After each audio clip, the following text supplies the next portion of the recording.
I'm Conrad Agramont, CEO here at Agile IT, and welcome to today's Tech Talk. So today the subject is going to be about patching doesn't mean you're patched. It's a fun topic and a fun little title, but I also have here with me somebody who works at Agile IT, working with a lot of our customers. Some of you may have talked to him today or last week or an email, a lot of other ways. So it's really cool for him to be here today and kind of help me through some of these subjects since he does it day to day. So go ahead and introduce yourself. Hi, you guys. My name is Joe Sayasane. I work for Agile IT on the MSP department as a support specialist. Cool. So Joe is, we get a lot of great customer feedback on Joe and caring about customers. And, one of the things he's been leading with us for quite some time is around our patching and capabilities. So let me kind of just move along and move forward. So one of the reasons why we wanted to do this particular topic today was for a couple of reasons, which I'll kind of get through it here in a minute. But just like we normally do with our Tech Talk, short 10 or 15 minutes on a particular topic or subject area, we try and bring in different people for Microsoft or our internal customers or our internal staff and other people. We actually have some updates to the agenda and the calendar coming up very soon that I think you guys will find pretty exciting. Anyway, so in terms of why this topic, why patching, right? Well, the first off is it is extremely important, but it's very, very much overlooked, right? I can't tell you how many times I go into customer or we talk about, if we're going to start doing projects with them or do a deployment with them or do some managed services with them. We go, hey, how's your environment? And they say, oh, we're good, we're patched. Like, this is the topic, like, oh, I'm patched. Everything's patched. Green check boxes, everything's great. Now, not all customers are like that, and lots of different scenarios, but that's kind of a very common phrase, I'm patched. But when we look deeper, and this is what we're going to get into, you're going to find out you're patched, but are you really patched? Do you really want to be patched? And those are some of the things we'll quickly go through here today. It's not really stuff that's the most interesting thing to demo, so we have some screenshots, make it available to everybody because it really kind of jumps out pretty quick. The other thing is, understanding these small little nuances in patching, I think really helps us understand that, hey, if I'm patched, what do I do? What do I need to do next, right? Because that comes up like, hey, I thought I was patched, and sometimes different systems tells you that you're patched. Who do you believe? So we'll talk briefly about that. And again, seeing that you're patched or what that green checkbox means, and thinking, is that really enough from the report? I think you could trust it for a certain period of time, but you still have to kind of go validate, right? What's that old saying, like trust but verify, type of thing. So definitely something that's something that everybody should kind of look by. So here's an example of a happy computer, right? Just I don't know, I feel like, what was that painter guy's name? Bob something, big afro from the 70s, painted, I don't know, but just a happy little computer, right? Just sitting right over here, a little green check box. This looks great. It's exactly what I thought, like, right? I could look at this and say, I am patched.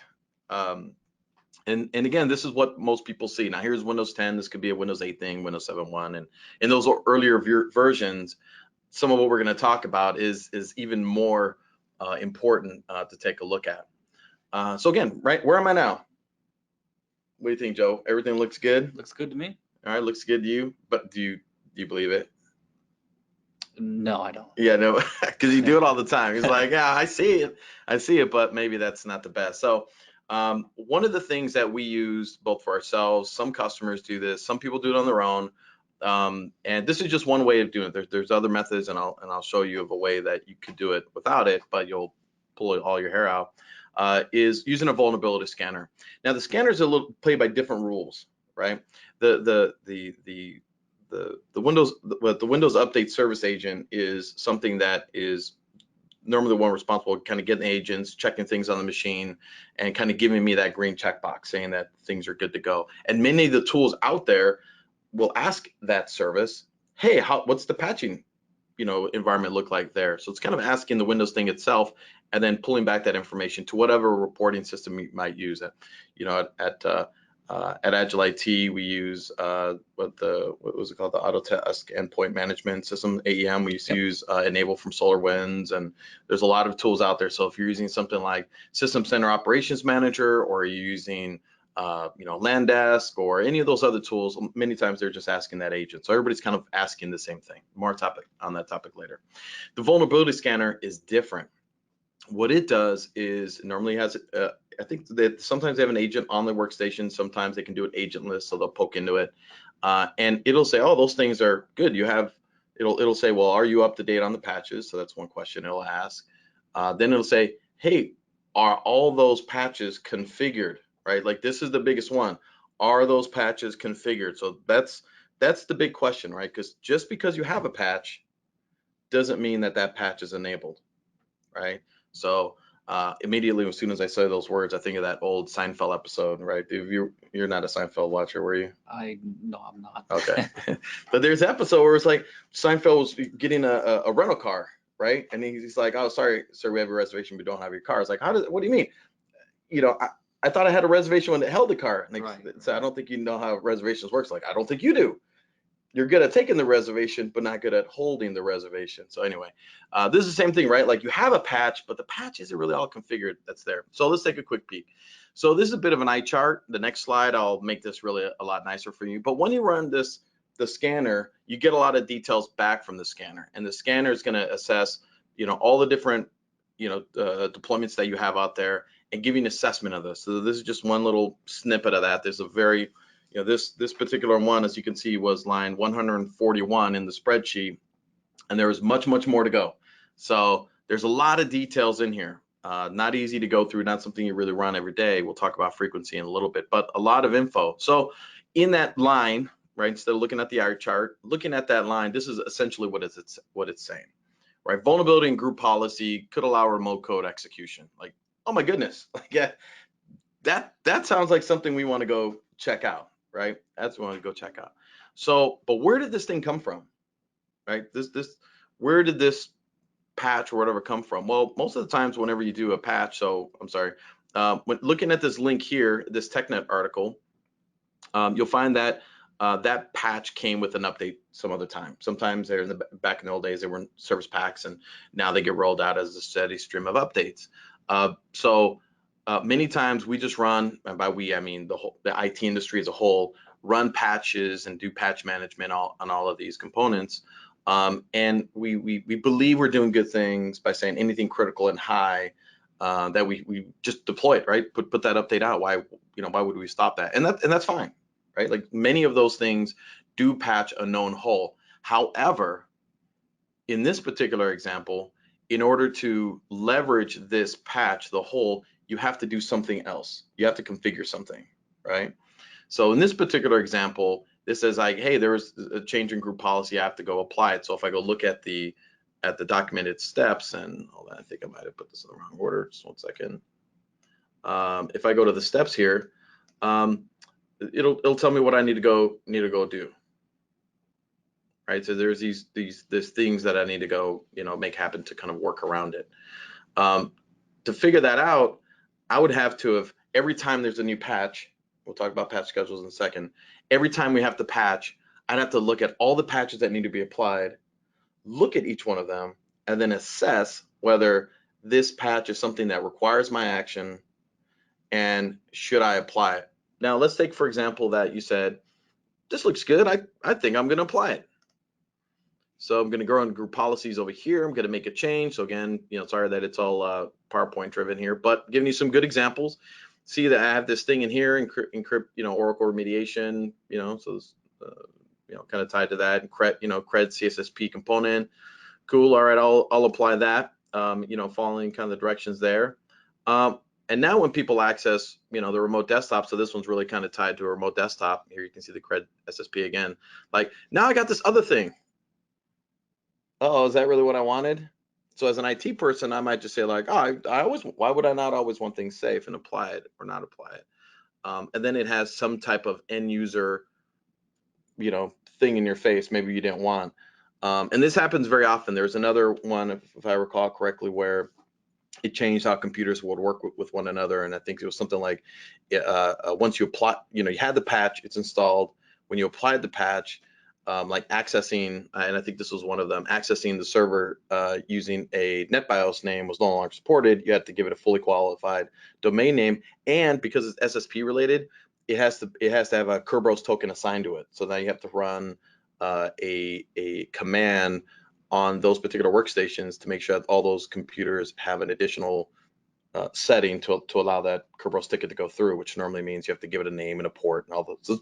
So the thing is that you just can just go do it, right? Like, yes, you can leverage the security thing, but like, you know, had to know like how to do this and this and this. So this again goes to the question of like, I'm patched, but am I really patched? And do I want that patch to happen? And you can stick all those things together and say yes, but it takes more time. And these patches keep coming through, right? So, you know, it's not hopeless. But I think what's important to note is that, you know, just because you take on these patches doesn't mean that you fully have closed off everything in your environment. Things like vulnerability scanners are great. You don't necessarily need them, but man, it just automates the process for all those workstations, right? So, because you know, in all your workstations and servers, not all services are deployed, not all applications are configured. So the patching is going to target what is installed, what's configured. The scanner is going to understand what's been deployed there and all that, and then that's one level. And then, you know, then if you want to make this even more complex, you know, you add outbound services, right? So there's ones for like PCI compliance, which will poke from the outside to see that if it can it see the RDP session over from terminal services, and if it is, that, you know, it'll check like TLS settings and all those sorts of things. So lots of different ways to go into this. So, you know, kind of getting back to the subject here though, but you know, just because you're patched doesn't mean that you're patched. it doesn't mean you're patched, right? Like it doesn't do that. So, you know, so Joe, one of the things that you and I have talked a bit about was, you know, even for those scenarios, right, where there is a green checkbox, taking it up a level to the applications. You know, you know, what have you seen in the past where, uh, you know, the reporting service, whether it was something that we had used or something the customer was using, and it looked green and great, but then when someone actually got on the computer, the server, it said out of date. Yeah, it generally doesn't get picked up sometimes. Yeah. What's kind of a good cause for something like that? The update agent service. Is it just one thing, or is there?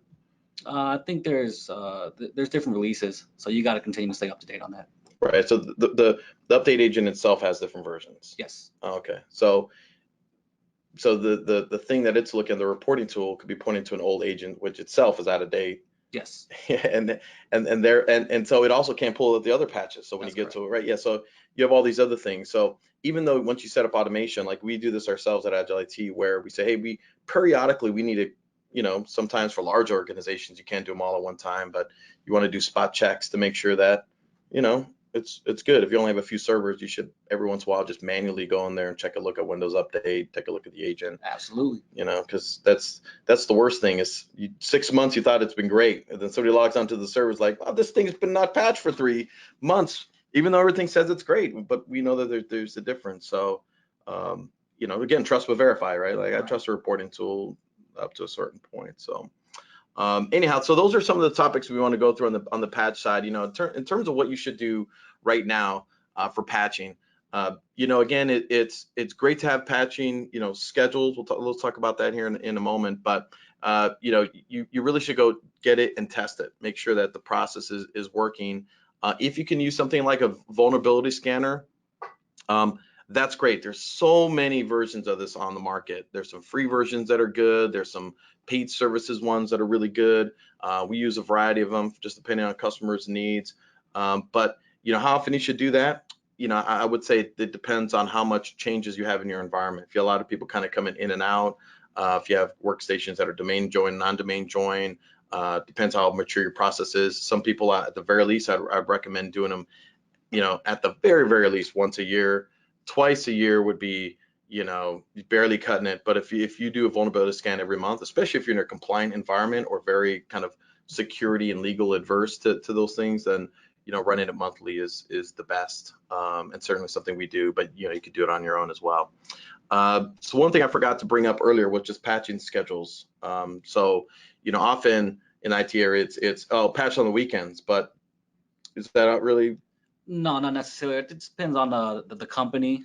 Like for instance, if you are, you own a bar, or you're in the restaurant industry, you probably want to patch during the week, and not during the weekend. You just kind of want to avoid your peak hours. Are you trying to tell me that I shouldn't patch point of sales on a midnight on Saturday for bars? Probably not the best way to go.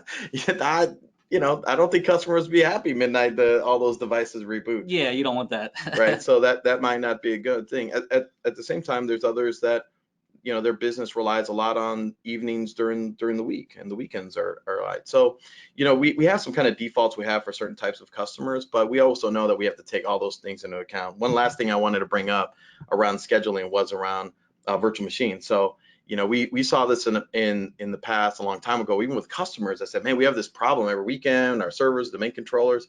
We found was that they had this virtualized environment, very, very cool, and they had all the virtual machines, and they're like, well, here's what they're running VMware ESX, and like, oh, we don't really need to patch this thing, like that's great, but their domain controllers are having a problem. That's because when they did patching, they did it all at the same time, and they all rebooted at the same time.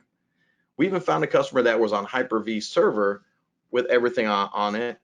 The Hyper-V server would reboot itself, thereby restarting all the virtual machines. Now you could have two and move them back to the side, and that's a whole nother scheduling thing. But when the Hyper-V server came up, it goes, hey, where's my domain controller? Well, it's not even on yet. It's because it's waiting for you to turn on. So order is important. How you move things back and forth is important. Of course, that's all part of a bigger patch thing. But in terms of this particular subject, we understanding where you are in your patch schedule using vulnerability scan, I think makes a big difference. And I'm going to ask one of the guys, maybe Dan, to come in and do another tech talk specifically on the vulnerability scanner, like how it's deployed, how you run it, looking at assessment, and making deeper decisions. But at the very least, hopefully this was kind of a helpful topic to everybody. If you have any questions, far away. I think I have Sean Spicer, if you will, just open it up. As anybody has any questions on that topic.